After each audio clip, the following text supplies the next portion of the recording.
The jungle breathes around Colonel Kiyono Ichiki as he kneels beside the muddy Tanaru River, studying the American positions through his field glasses.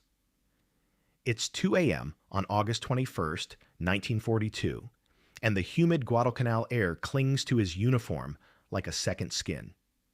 Behind him, 900 of Japan's most elite soldiers wait in perfect silence, veterans of China, Malaya, and the Philippines, men who have never tasted defeat. Ichiki adjusts his sword at his side, the familiar weight reassuring against his hip. For 6 months, the Americans have been running from Japanese steel across the Pacific. Wake Island, Guam, the Philippines, everywhere the rising sun appears, the Americans flee or surrender. These Marines on Guadalcanal will be no different. "Honorable Colonel," whispers his aide, Lieutenant Furukawa, crawling up beside him. "The men are ready. Henderson Field will be ours before dawn." Ichiki nods, watching the faint glow of cigarettes across the river, where American sentries smoke carelessly in their foxholes. Such indiscipline, such weakness. His lip curls in disgust. These are not the British soldiers we faced in Hong Kong, Furukawa-san. These are American weekend warriors, factory workers and farm boys playing at being soldiers. The sound of laughter drifts across the dark water from the Marine positions.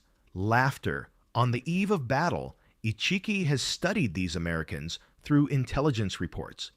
Soft civilians who enlisted after Pearl Harbor, barely 8 months of training between them, and the razor edge of Japanese Bushido. They'll break at the first banzai charge, just like the others. But something about this jungle feels different. The darkness seems deeper here, more alive. Strange birds call from the canopy above, and the very air feels heavy with menace. Ichiki shakes off the feeling. Battlefield nerves, nothing more. He's led troops across 3 campaigns without losing a single engagement. His fingers trace the ancient characters etched into his katana handle. Honor in death, victory in life. Words his grandfather carried through the Russo-Japanese War, words that have never failed the Ichiki family. Tonight, they will carve a path through American flesh and restore Japanese honor to these cursed islands. "Signal the men," Ichiki commands, his voice barely audible above the jungle's whisper. "We attack in 1 hour. Tell them, no prisoners. These Americans must learn the price of defying the Emperor." As Furukawa crawls away to relay orders, Ichiki takes one last look through his field glasses. The American positions seem almost casual, too casual. Machine gun nests scattered seemingly at random, mortars positioned without apparent coordination. Either these Marines are complete amateurs, or... He pushes the thought away. There is no or. Japanese steel has never failed. Japanese courage has never wavered. These Americans are about to learn why the Empire of the Rising Sun has conquered half the AG Pacific. But as Ichiki settles back to wait for the attack signal, he cannot shake one disturbing question. Why aren't the Americans afraid? 6,000 miles away in Tokyo, the newspapers are already printing headlines about the coming victory. But here, in the suffocating darkness of Guadalcanal's jungle, Lieutenant Furukawa creeps between clusters of waiting soldiers, whispering final orders that taste like prayers. "Remember the code," he tells each group. "Death before dishonor. Victory or death. No retreat." The men nod silently, their faces painted with mud and determination. These aren't conscripts.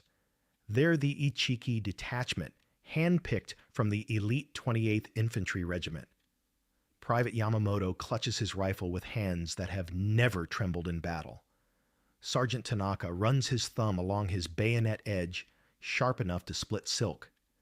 They are the sword of the Empire, and tonight they will cut deep. But across that narrow river, something unprecedented is happening in military history. Marine Sergeant Frank Few peers through the jungle darkness, his half-Cherokee blood singing with ancestral hunting instincts the Japanese cannot fathom. Beside him, Private Sid Phillips loads another belt of ammunition into his machine gun with the methodical precision of a farm boy who's spent his life fixing machinery that refuses to quit. You hear that? Few whispers to his foxhole partner. The jungle has gone quiet. Too quiet. Even the insects have stopped their nightly chorus. These aren't the weekend warriors Ichiki imagines. Phillips survived the Great Depression, watching his family lose everything, learning that sometimes you fight dirty or you don't eat. Few grew up hunting in Arizona mountains where one mistake means death, where patience and cunning matter more than courage. They're not fighting for emperor worship or ancestral honor. They're fighting to go home alive, and they're about to introduce the Japanese army to a kind of warfare that exists nowhere in their military manuals. Colonel Ichiki rises, his hand moving to his sword hilt in a gesture older than his grandfather's grandfather. Around him, 900 men prepare for what they believe will be the last banzai charge of a very short battle. They've practiced this moment 1,000 times. The swift river crossing, the coordinated assault, the terrified American retreat. But no one has told them that Marine Corps doctrine doesn't include retreating. Listen carefully, Ichiki addresses his battalion commanders in barely audible whispers. The American Marines are undisciplined individualists. They lack the spiritual strength of Japanese soldiers. When we charge with fixed bayonets, screaming the Emperor's name, their Western minds will break. They'll run like rabbits. His intelligence reports confirm everything he believes. These Americans come from a soft democracy where every man thinks he's special, where collective sacrifice is impossible. How can such men stand against soldiers raised on 2,000 years of samurai tradition? But across the water, machine gunner Art Pendleton is testing his weapon's traverse for the 100th time, calculating fields of fire with the cold precision of a Massachusetts factory worker who understands that machines either work perfectly or people die. His loader, Whitney Jacobs, arranges ammunition belts with obsessive care, because growing up poor taught him that wasting anything, even bullets, can get you killed. These Marines aren't thinking about emperors or democracy. They're thinking about the Japanese soldier who last week used a white flag to lure Colonel Goetge's patrol into an ambush, then beheaded the survivors and mutilated their bodies. They're thinking about Pearl Harbor, about friends who died in the Philippines, about a war they never wanted but now intend to finish. And they've spent weeks turning this river crossing into a killing ground. The Japanese military mind cannot comprehend what's waiting for them. Their Bushido code demands honor in battle, face-to-face combat where courage determines victory. But these Americans have no Bushido code. They have something more dangerous, the desperate ingenuity of men who refuse to lose. Hidden mortars are pre-sighted on the riverbank. Machine guns are positioned in interlocking fields of fire that will turn the water red. Flares wait to illuminate the killing ground. Even the barbed wire has been strung not to stop the Japanese, but to channel them into prepared killing zones. Private Jim Young adjusts his mortar sight one final time, remembering his father's words about hunting back in Ohio. Sometimes the deer thinks he's hunting you, son. That's when you find out who's really the predator. At 2:50 a.m., Colonel Ichiki gives the signal. 900 Japanese soldiers rise as one, their bayonets glinting in starlight, their voices joining in a war cry that has echoed across Asia for centuries. They surge toward the river with absolute confidence, certain that American nerve will shatter at the sound of Japanese steel. They have no idea they're about to encounter something their military philosophy never imagined. Americans who fight like the jungle itself, patient, brutal, and utterly without mercy. The first Japanese soldiers splash into the Tenaru River, and for just a moment, the night holds its breath. Then hell opens its mouth and swallows them whole. The first shot explodes from Marine Private Whitney Jacobs' rifle at exactly 2:51 a.m., shattering the tropical night like breaking glass. In that single muzzle flash, 2,000 years of Japanese military tradition collides with American firepower, and the collision destroys everything Colonel Ichiki thought he knew about warfare. Marine, tonight you die. The Japanese war cry splits the darkness as hundreds of elite soldiers plunge into the Tenaru River, their bayonets gleaming like silver lightning. They expect American panic, American retreat, American surrender. Instead, they get something that exists nowhere in their military manuals. They get Marines who fight like the jungle itself. Sergeant Art Pendleton's machine gun erupts first, its muzzle flash painting the riverbank in strobing orange light. Japanese soldiers, magnificent in their courage, perfect in their formation, charged directly into interlocking fields of fire that turn the shallow water into a slaughterhouse. Jesus Christ! Pendleton screams over the deafening roar of his gun. They just keep coming. But these aren't the scattered individual attacks Japanese doctrine expects from American individualists. This is coordinated violence on a scale that makes Bushido irrelevant. Every Marine weapon fires into predetermined killing zones. Mortar shells, pre-sighted days ago, begin falling with mathematical precision. Flares burst overhead, turning night into blazing day and silhouetting Japanese soldiers like targets in a shooting gallery. Colonel Ichiki watches in growing horror as his perfectly trained, perfectly disciplined soldiers are slaughtered not by American courage, but by American engineering. This isn't honor combat. This is industrial killing, and his men are the raw material. Private First Class Jim Young drops mortar shells down the tube as fast as his loader can hand them to him. Each explosion sends geysers of mud, water, and human flesh into the air. "We're not fighting soldiers," he shouts to his crew. "We're exterminating insects." The Japanese keep coming because Bushido demands it. Retreat is dishonor worse than death. But every step forward carries them deeper into a killing machine designed by men who learned warfare in the factories and farms of America. Men who understand that efficiency matters more than honor. Sergeant Frank Few, his Cherokee blood singing with predatory instincts, moves through the jungle like a ghost. When Japanese soldiers break through the river crossing, they find not retreating Americans, but individual Marines who hunt them in the darkness with techniques older than civilization. Few's knife finds 3 Japanese throats before they know death is among them. "This isn't war," gasps Lieutenant Furukawa, clutching a sucking chest wound as he watches his company disintegrate. "This is butchery." He's right. This is exactly what it is. The Americans fight without honor, without rules, without mercy. They use shotguns, weapons the Geneva Convention would later try to ban as too inhumane for warfare. They coordinate mortar fire like factory foremen coordinating assembly lines. They fight at night from concealment, using industrial violence against men trained for personal combat. And it's devastatingly effective. Colonel Ichiki, his perfect uniform now stained with mud and blood, realizes with crystalline horror that everything his military taught him is wrong. These Americans aren't fighting like soldiers.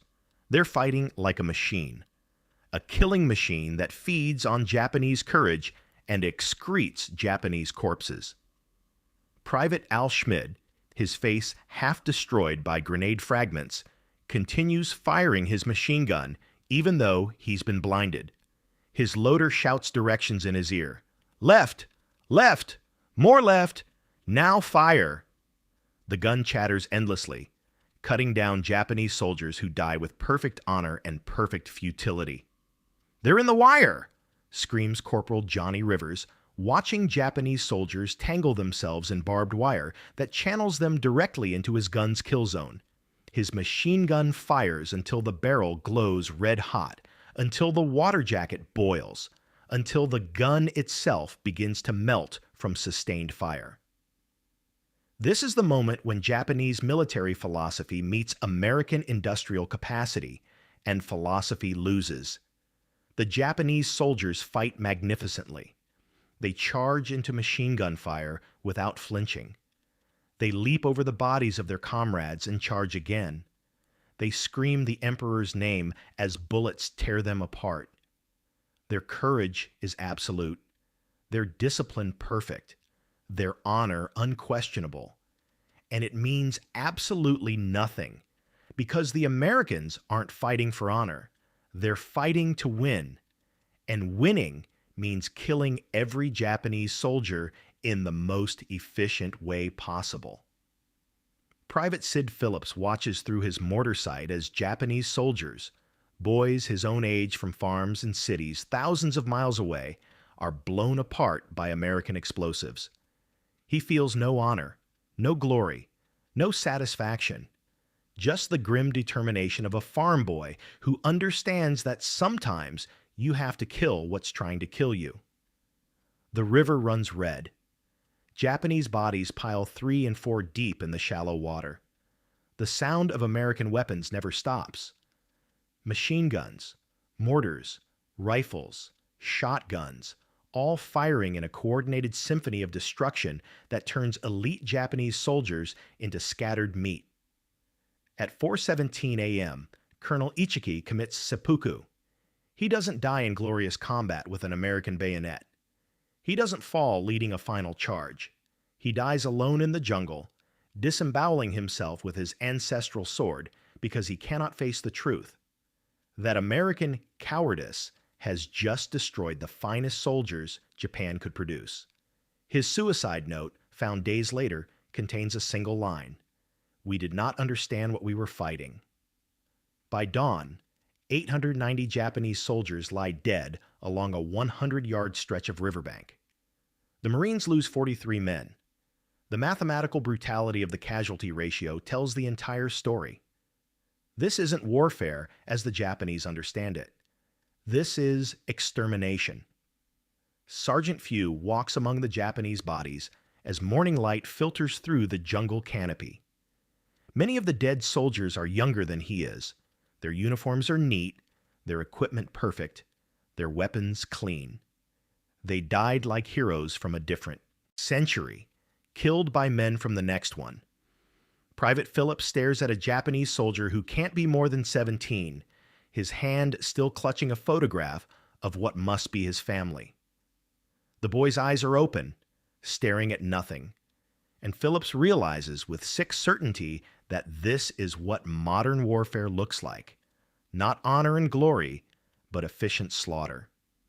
"God help us," whispers Corporal Pendleton, surveying the carnage his machine gun has created. "What have we become?" The answer hangs in the humid morning air, unspoken but understood by every Marine who survived the night. They've become exactly what they needed to become. Not heroes, not warriors, not soldiers fighting for noble causes. They've become killers, efficient, remorseless, utterly effective killers. And in the jungle hell of Guadalcanal, that's the only thing that matters. The photographs tell the story better than any military report ever could. Japanese bodies stacked like cordwood along the Tanaru River.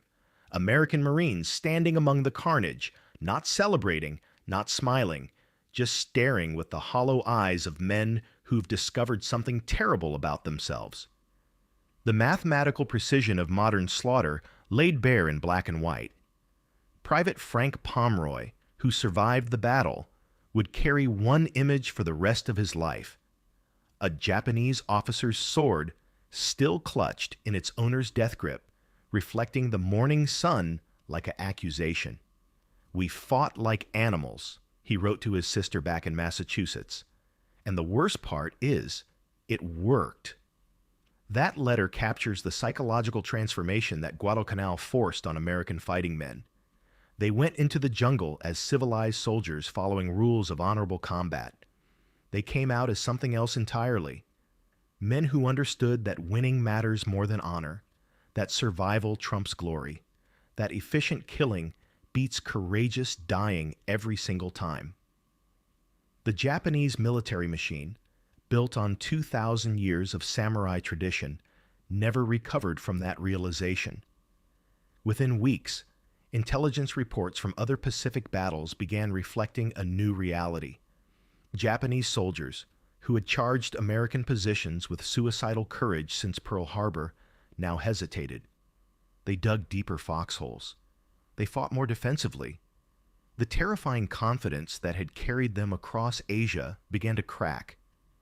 Because word spreads quickly in any army, the Americans weren't fighting like civilized soldiers anymore.